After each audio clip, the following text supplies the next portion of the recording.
A growing number of US companies are making sure they don't play an inadvertent role in any disruption of next week's inauguration. For example, Airbnb is cancelling bookings in Washington, D.C. Delta Airlines won't let passengers heading there pack guns in their luggage.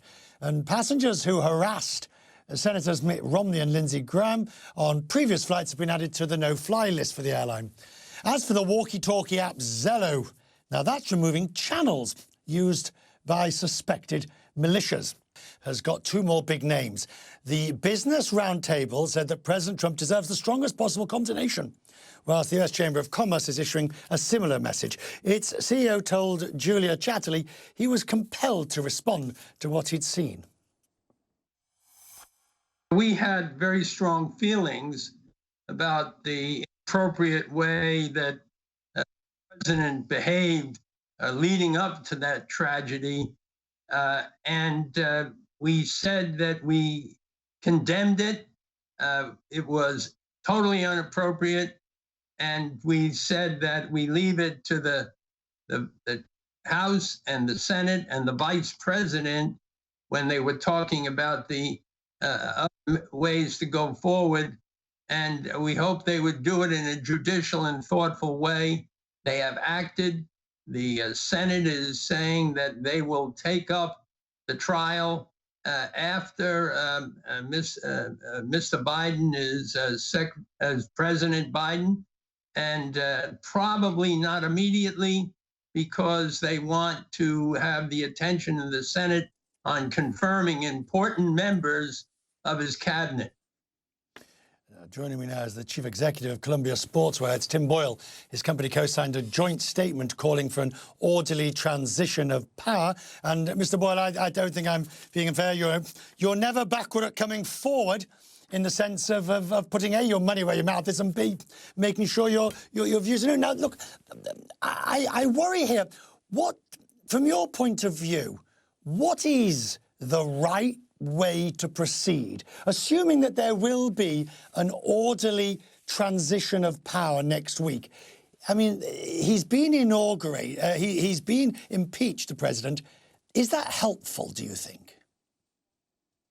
Well, you know, I've been quite clear about my feelings towards Mr. Trump. He's been quite difficult, and especially as the son of an immigrant, just the entire view of the immigration process in the United States, which was so important in the growth and the existence of the United States, I just couldn't be more strongly opposed to his feelings and policies.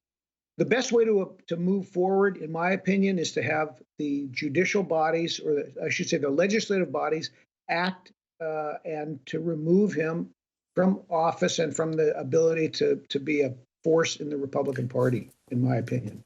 But, you know, President-elect Biden spent 30 plus years in that body.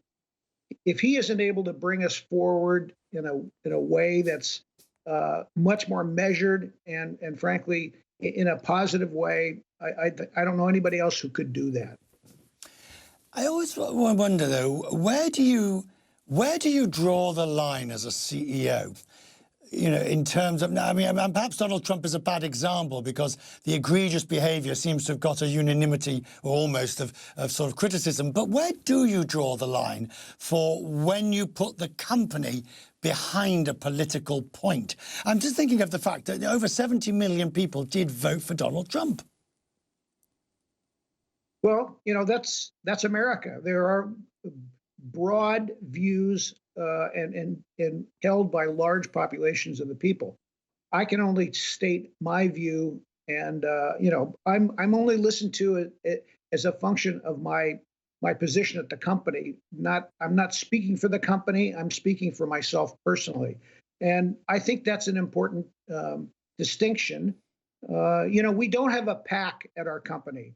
The only packs we have are ones that you wear on your back when you're hiking. But I think it's important for individuals, if they have the ability to be heard, that they should say something. And, you know, so I've been not shy about saying that I believe that President Trump was a problem and, right, and been a terrible leader. And you know, we're finally seeing some reaction to that activity. Tim, I want to skate in a completely different direction, if I may. It looks like lockdown continues for some time, and certainly in other countries, that's the way forward. I saw that, you're seeing a vast increase in online sales and the company doing well online. Do you think that's permanent? Do you see a structural shift that will survive long after the pandemic's over? Well, I think all of us in business and in the business of getting products to people realized that the convenience of online shopping was something that people found quite attractive. And over time, we all thought that this would grow. Obviously, the pandemic has accelerated that kind of adoption. And frankly, I think it will be quickly to 35% of the total retail sales volume in the U.S., certainly. But there are many places in the world where internet business is almost impossible just due to the facilities, the infrastructure, et cetera. So there will be large pieces of the world that rely heavily on in-person retail shopping. And in-person retail shopping, brick and mortar shopping, is not going away. It's going to diminish, but it's still an activity that people enjoy performing. And that, I often talk about the bubblegum business. If you didn't walk by the grocery store cash register and see gum there and bought it, there wouldn't be much people ordering bubble gum online. So there's a lot of that kind of business available. Great to have you. Thank you, Tim. I do appreciate it. We'll talk more as the year moves on. I wish you well. Now, 6 days until the U.S. inauguration. U.S. airlines are stepping up security ahead of the inauguration next week. The TSA, which is the organization that runs the airport's checkpoints, is increasing the number of screenings. Delta Airlines, for instance, won't let passengers going to D.C. pack guns in their checked baggage. American Airlines won't serve alcohol on flights to and from the area. Pete Montine is with me. These seem modest moves, and I know there's much talk about the possibility of the no-fly list being used as well. That's right, Richard. We have not heard from the TSA about whether or not they have actually added anybody involved in last week's riots on the federal no-fly list, something that names come from the FBI. This list administered by the Transportation Security Administration, the agency that runs those airport checkpoints. The FBI said yesterday that it is looking into the federal no-fly list, trying to keep people from boarding planes coming here, seeing as though the Secret Service thinks there could be more copycat attacks like those that happened last Wednesday here at the Capitol. It says that chatter online is off of the charts, and there is a real concern that things could get out of hand here again. Now, where are you? I mean, I can see you're in Washington and you're near the Capitol, but I mean, it looks almost like armed invasion just by the sheer numbers and fences and security apparatus. It's so true, Richard, and it's so jarring here. We are blocks away from the Capitol complex, and you can see this massive fence that has gone up here around it.